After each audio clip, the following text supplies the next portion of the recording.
Hi guys! Welcome to my channel. This is Christy BPH. Don't forget to like and subscribe all my video or this video para matulungan niyo po akong ma-reach ang 1,000 subscriber. Maraming salamat po. Today, ang pag-uusapan po natin yung tungkol sa NFA Rise. Para naman, di ba, OFW tayo. Tapos, para meron tayong komento tungkol sa NFA Rise. Kung ano ba ang komento natin, bakit ngayon lang siya na-release during election. Kasi guys, alam nyo, nung bata pa ako,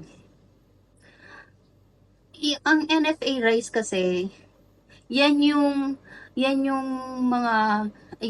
rice na binibili, bigas na binibili ng mga mahihirap, katulad kami, anim kami magkakapatid, ano.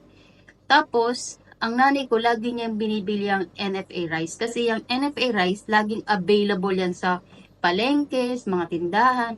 Kumbaga, kung mahal yung ibang rice, yung NFA yung pipiliin ng mahihirap. Kasi yun ang mura. Mura yan dati. Tapos ang ginagawa ng nanay ko, nilalagay niya na lang sa sa bilao. Tapos yung pipiliin niya. Kasi may mga bato-bato yan, may mga palay. Tapos pipiliin niya. Pero masarap naman siya before. Kasi yung mga nakikita ko sa social media, yung NFA rice na dinistribute ngayon ng BBM administration is may amoy daw. May amoy kasi natambak. Kaya naman siya tinambak yan. Kaya naman siya tinambak. Kasi ang NFA ngayon, ginagamit siya para sa mga relief goods. Kapag merong sakuna, may ganyan, yan ang ginagamit nilang pang contribute sa mga biktima, di ba, ng sakuna. So, kaya siguro, na-stock siya ng matagal na tayo. Dapat, dinistribute na yan. Dapat, binenta na yan. Kaso lang, ang Kadiwa kasi, ang pagkakaalam ko, yung pagkaka-research ko sa Kadiwa, ano na siya, parang private sector na, parang binigay na ang NFA sa private sector. Binigay na, kaya parang na-stop na siya. 1986 pa nga, Kadiwa store had been devolved to the private sector. So, kaya siguro, hirap ang gobyerno natin na gawing mababa yung price ng bigas kasi gawa ng hindi na hawak, nasa private sector na siya. Kaya siguro ganun. Ewan ko lang Pero yung NFA before, talagang nasa market yan nasa palengke yan available yan anytime pwede kang bumili. Pero hindi siya ganung good quality. Pero hindi naman siya ganun ka-worse kasi nga, yan yung binibili ng nanay ko kasi bata pa kami, malay ba namin na may magaganda pang bigas, di ba? Pero hindi naman siya ganun ka-worse ang NFA before. Pero ngayon daw is parang pagkain na lang ng kalapati ang NFA. Di ba? Pagkain na lang ng kalapati yung NFA, tas may amoy pa. Tapos during election pa ginawa. Parang nakaka-insulto sa mga kababayan natin na kung wala pa yung election, hindi pa magkakaroon ng 20 pesos na bigas, di ba, per kilo.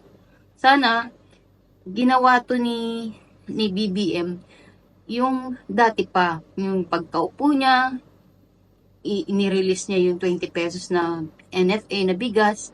Although, sabi mo natin, hindi siya good quality. At least, tinupad niya yung promise niya nung pagkaupo pa lang niya, di ba? Kasi hawak naman ng president, ang NFA. Nung May 5, 2014, nasa ang NFA, nasa Office of the President na yung authority niyan So, nasa sa kanya talaga yung authority ng pag-release ng 20 pesos na bigas dapat. Yung NFA. Sana doon pa lang yung pagkaupo niya, sana niya na, yung inaprubahan niya na release na natin yung 20 NFA na 20 pesos na bigas. Kaya naman pala ngayon ngayon nga nakayanan i-release yung 20 pesos na bigas, di ba? So dapat ginawa niya noon para hindi siya nabulaan na dahil lang sa election, sa politika, kaya niya ginawang ni-release ang 20 pesos na bigas, di ba? Dapat noon pa, para hindi siya nasilipan ng butas na ginagamit niya yung NFA rice para sa election. Yung ibang vlogger naman, sinasabi na yung mga DDS, ganyan, mga nagrereklamo pa dahil sa bigas na ganyan. Kasi, hindi nila naiintindihan na ang bigas ay importante sa hapagkainan ng bawat Pilipinong mahihirap. Ngayon, kung ang bigas, ang NFA rice na nirelease nila ngayon, eh may amoy at hindi maganda, paano kakainin ng mga mahihirap yon, di ba? Paano kakainin ng mga marali tayo na ibig sabihin kahit na may amoy yung bigas na 20 pesos, ititake na lang ng mahihirap yon kasi bigas. Hindi ganun yun. Diba kapag, kaya nga minsan ganado kang kumain kasi yung bigas mo ang sarap-sarap. Diba? Ano yan eh, rice is life sa Pilipino. Kaya hindi yung maalis na magreklamo sila. Dito nga, yung ini-import nila dito, ini-export nila na galing sa Pilipinas na karang jasmine rice yata yun na binili ko. Yung Swan, ang title, ang brand, Swan. Bumili ako kasi nga mura siya, nasa 26 dirhams lang yata. Bumili ako 5 kg yata yun, 26 dirhams or 2 kg. Parang gano'n something, hindi ko na maalala. Tapos nung sinain ko siya, hindi siya masarap. Yung mga anak ko nga ayaw kainin kasi nga hindi siya masarap. Tapos hindi siya buo-buo. Ano siya, parang hindi siya buo-buo. Yung rice, yung butil ng rice niya, hindi siya buo-buo. So, hindi siya masarap. As in, meron pa nga akong yung natira. Kasi nga, hindi siya masarap. Galing Pinas yun Paano pa kaya yung NFA na yung NFA na lang yan parang latak na lang yan ng mga ini-import na bigas diba?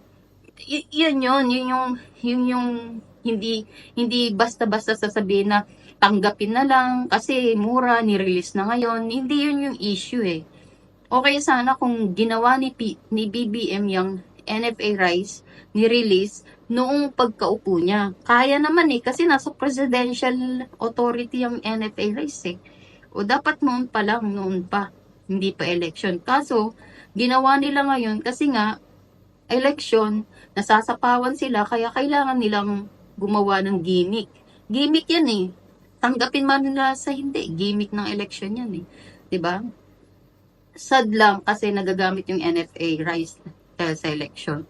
Dapat yan, available yan anytime sa market, sa palengke, sa mga tindahan, para nasa sa tao kung bibili nila yung NFA rice o hindi, 'di ba? Dapat available yan anytime. Kasi hindi naman lahat afford bumili ng mga 45 kg na bigas per kilo. Hindi lahat ng tao afford yan. Hindi yan lahat ng tao makakabili ng 56 pesos per kilo na bigas. Kaya dapat yung NFA rice na yan, available anytime yan sa palengke, sa mga tindahan, 'di ba? Dapat ganun. Hindi yung kung kailan lang election tsaka lalabas yung 20 pesos na bigas. Parang iniinsulto ng mga alyansa at ni BBM yung mga mahihirap. Hindi dapat ganun.